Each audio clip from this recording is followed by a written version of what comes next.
to remain. Here's the silver lining for Philly.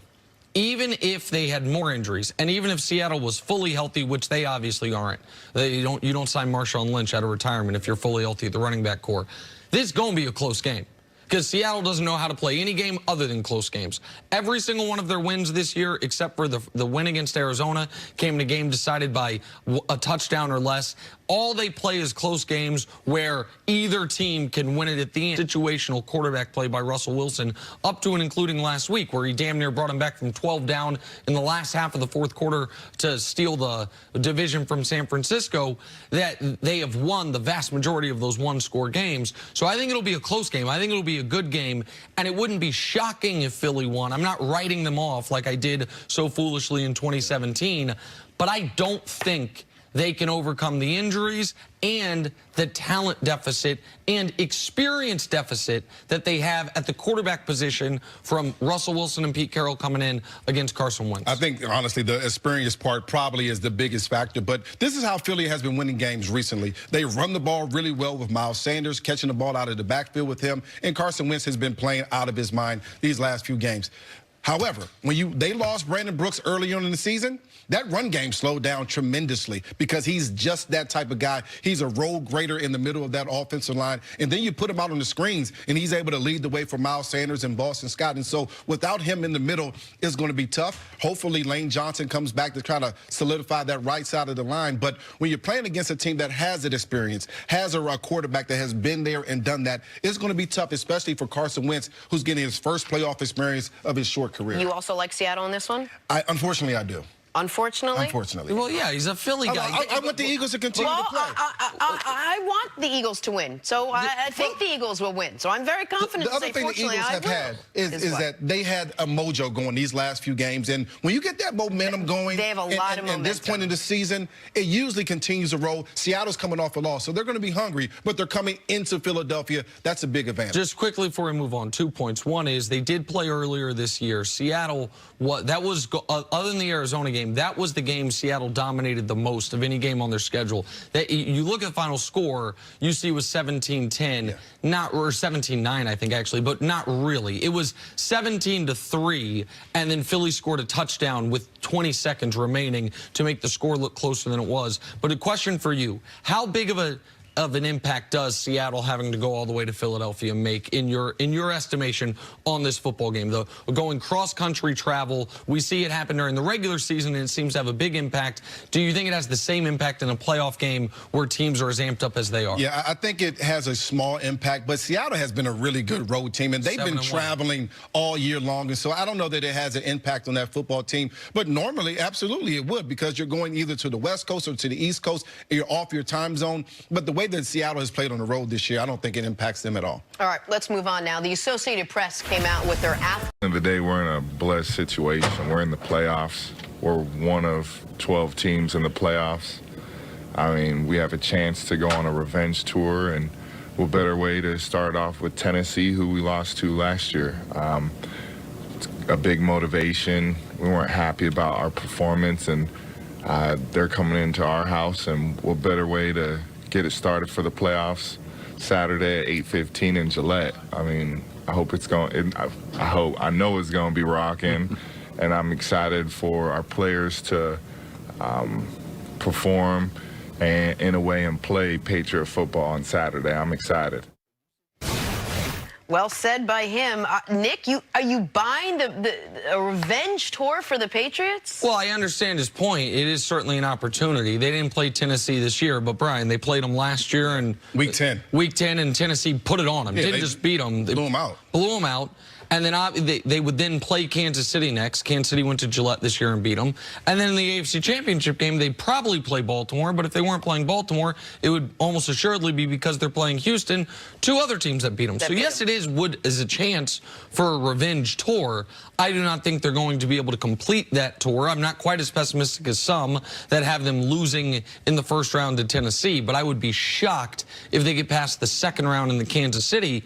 But that is a very interesting quote for this reason. Kyle Van Noy's been with the Patriots for a little bit of time now. He knows the Patriot way and the Patriot mantra. And that is a very un-Patriot quote, talking about not just the game on Saturday, but the potential opponents thereafter, talking about the bigger picture, talking about the opportunity in front of us as far as what we could do this weekend and next weekend and the weekend after.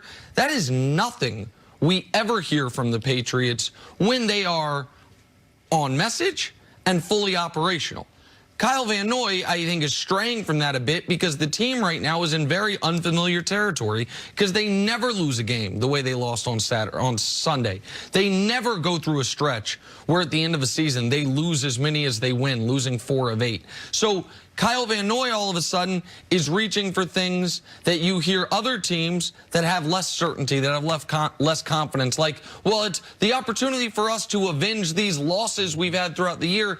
It was just a surprising quote. For 31 locker rooms, that wouldn't have been a surprising quote. For a veteran for the New England Patriots, that was a surprising quote to me. I'm not as surprised as you because I'm watching this football team and I'm saying they need some type of motivation. They got beat by the Miami Dolphins at home last week, so they need some way to get themselves ready. And you remember Spygate, you remember Deflategate. Those are all motivational things that help that team propel itself to Super Bowls there. But this is what happened last year when they got beat 34-10 by the Titans in Week 10. The Titans ran the ball for 150 yards, rammed it right down the Patriots' throat. The New England Patriots offense was 20% on third down. They couldn't stay on the field. The Titans were able to be on the field for 33 minutes. That's the exact blueprint that the Titans want to use this year. They want to hand the ball off to Derrick Henry. They want to throw the ball down the field with Tannehill and be able to score points and stop this offense. And if they can do that, then that's the recipe to beat this New England Patriots team. And so I think the Patriots do need to find some motivation, and that's exactly what Kyle Van Noy was trying to do. This is not an automatic win by any stretch for the Patriots. This is actually a pretty dangerous Titans team coming into the playoffs. Oh, listen, I think it's a very dangerous Titans team, and it's a far better team than they were last year. Derrick Henry was right that week was when he was really turning into form, if you will. But this year, he has been the best running back in football. He had an opportunity to win the rushing title in Week 17, and he seized it with a dominant performance against backups, but still, it just continued his trend for the season, averaging nearly 100 yards per game. The Titans quarterback in last year's game was Marcus Mariota. Now, he played one of his better games of the season against the Patriots, but Ryan Tannehill this year led the NFL in passer rating, led the NFL in yards per attempt, completed over 70% of his passes. In his 12 games, if you extrapolate it to a full season, it would have been statistically, one of the most impressive quarterbacking seasons of this decade. Now, I don't think any of us fully believe in it, but the number, 9.5 yards per attempt, a 118 passer rating, those are all-time type of numbers, and the sample size isn't tiny. And the rookie receiver, another one of these rookie receivers that teams seem to find a way to be able to use, except for the Patriots, of course, A.J. Brown, he has been sensational for them. A young receiver who really looks like a star. So I do think this is a very live opponent. I do not think what a lot of people believe, which is this live opponent's going to go to Gillette and win. I don't think that the Titans are going to upset the Patriots. As down as I am on New England, I don't think they're going to lose back-to-back home games, including a playoff game to Ryan Tannehill, Mike Vrabel, and company. But they're not some 11-point favorites where you would just be shell-shocked if they lost. The most surprising loss that they could have had was last week. This loss would not be nearly as surprising, but I don't think it's going to happen. One of the things I like about Tennessee, and I wouldn't be surprised if the Patriots lost either, but one of the things I love is that they're not afraid. When you talk about Kansas City, when they played the Patriots, they weren't afraid. That mystique of the Patriots was gone. Obviously, the Baltimore Ravens, same type of thing.